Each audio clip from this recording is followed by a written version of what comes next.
Assalamualaikum warahmatullahi wabarakatuh. Halo teman-teman semua, apa kabar hari ini? Semoga kita semua dalam keadaan sehat ya. Perkenalkan, nama saya Karissa Farasyufi, NIM 022, kelas Psikologi 6A, mata kuliah Psikologi Komunitas dengan dosen pengampu Ibu Hajah Siti Hikmah SPD MSI. Saya akan mempresentasikan materi yang berjudul Pengetahuan dalam Konstruksi Politik dan Dominasi Pengetahuan. Untuk pembahasan yang pertama yaitu ada pengetahuan dalam konstruksi politik. Yang pertama ada pengertian pengetahuan dan konstruksi politik. Definisi pengetahuan sendiri menurut Kamus Terbitan Kementerian Pendidikan dan Kebudayaan Republik Indonesia merupakan segala hal yang diketahui, baik berbentuk pelajaran maupun pengalaman. Selain itu, definisi pengetahuan pada buku klasik ilmu logika merupakan suatu gambaran pokok dari luar atau eksternal yang muncul dalam pikiran seseorang. Selanjutnya mengenai konstruksi politik atau yang disebut dengan pembangunan politik merupakan perluasan dari teori politik yang bisa menimbulkan perubahan di dalam kehidupan masyarakat. Masyarakat pada suatu wilayah memiliki komitmen untuk menjadikan kehidupannya lebih teratur. Dalam studi tentang pembangunan politik, terdapat beberapa pemahaman dan definisi yang saling berkaitan, yaitu perubahan, pembangunan, dan modernisasi politik. Keduanya merupakan perkembangan politik, dan dalam hal ini, pengembangan politik itu tidak bisa dipisahkan dari kualitas demokrasi dari negara tersebut, karena keduanya dianggap sebagai satu kesatuan. Kualitas demokrasi menghasilkan studi pembangunan politik, dan sebaliknya, pembangunan politik merupakan studi untuk meningkatkan kualitas demokrasi. Dan hal ini lebih banyak terjadi pada negara-negara berkembang, karena negara-negara berkembang diasumsikan masih memiliki instabilitas politik. Kemudian terdapat kuasa pengetahuan dalam konstruksi politik, yang mana hal ini bisa dilakukan melalui dua cara, baik secara langsung maupun tidak langsung. Untuk kuasa pengetahuan dalam konstruksi politik yang secara langsung, terdapat beberapa cara yang bisa dilakukan. Contohnya seperti pada penelitian Dian Herdian mengenai konstruksi politik identitas melalui nilai-nilai Islam di Kabupaten Bandung Barat.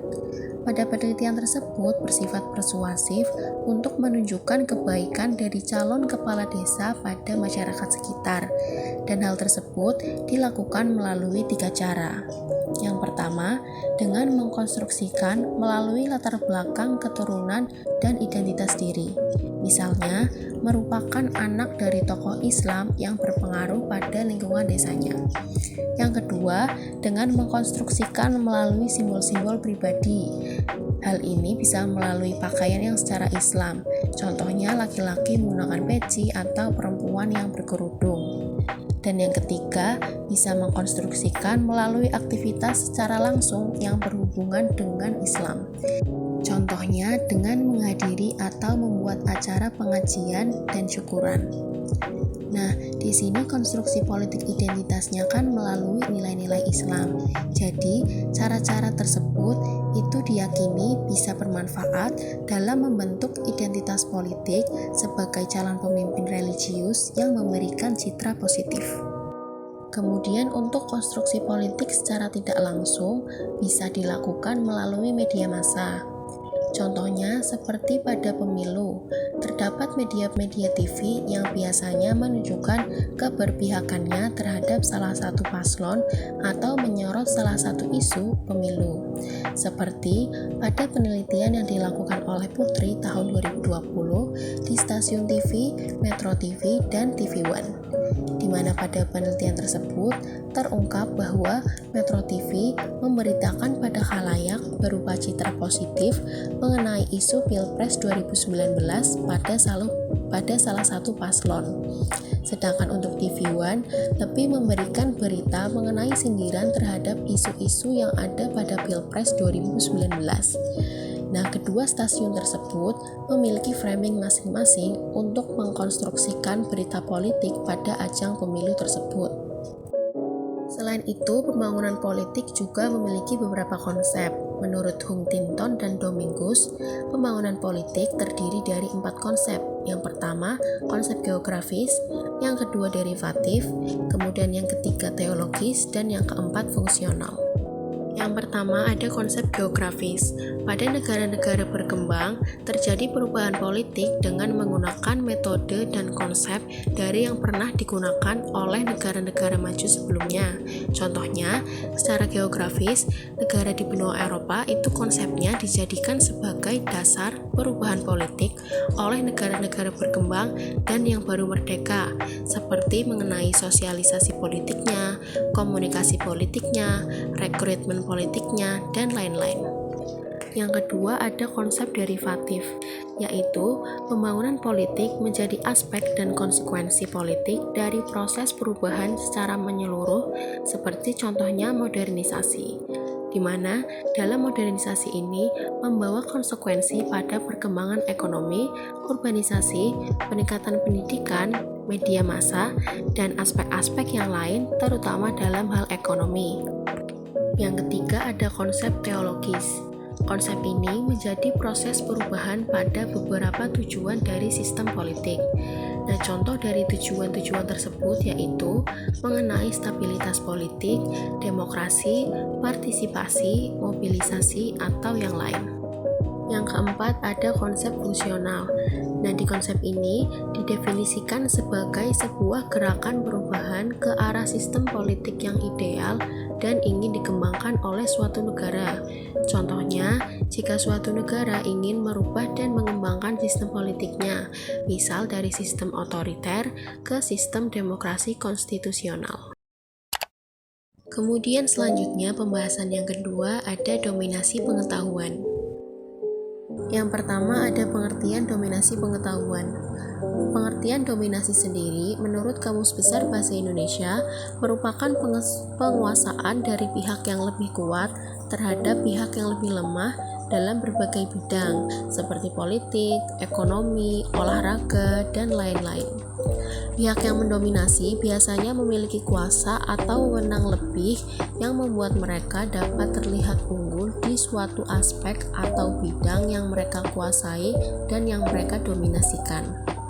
Berdasarkan hal tersebut, Michel Foucault yang mana merupakan seorang pemikir besar dalam sejarah berpendapat bahwa menurutnya tidak ada praktek pelaksanaan kekuasaan yang tidak memunculkan pengetahuan dan juga tidak ada pengetahuan yang di dalamnya tidak memandang relasi kuasa.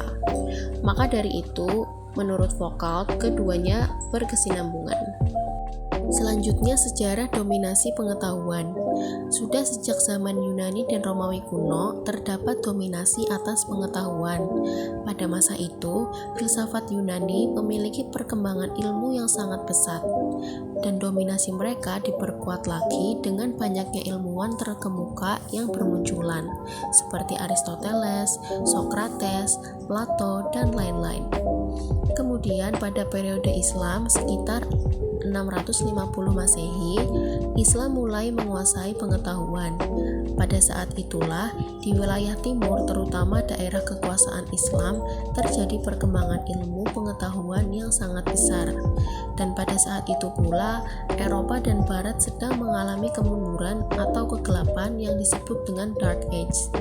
Kemudian bergeser ke abad 19, di mana dominasi pengetahuan banyak diraih oleh negara Eropa yang kemudian dalam perkembangannya beralih kutub ke Amerika Serikat yang mana merupakan pemenang dari Perang Dunia Kedua. Lalu di abad 20 dan 21 yang mana merupakan periode kontemporer di mana pada masa ini bidang fisika menjadi tempat yang tertinggi dan banyak diperbincangkan oleh para filsuf. Aplikasi ilmu dan teknologi di abad 21 sebagian besar adalah hasil dari penemuan hebat dari abad 20 yang mana banyak ditonjolkan oleh fisikawan. Selanjutnya ada akibat dari dominasi pengetahuan. Menurut Alatas, terdapat beberapa akibat dari terjadinya dominasi pengetahuan. Yang pertama, ketergantungan produksi pengetahuan dari negara pusat. Para ilmuwan sosial dari negara pusat atau metropol negara yang menjadi dominasi, melakukan kajian perbandingan antar negara dan diberi wewenang untuk dapat mengkonstruksi teori.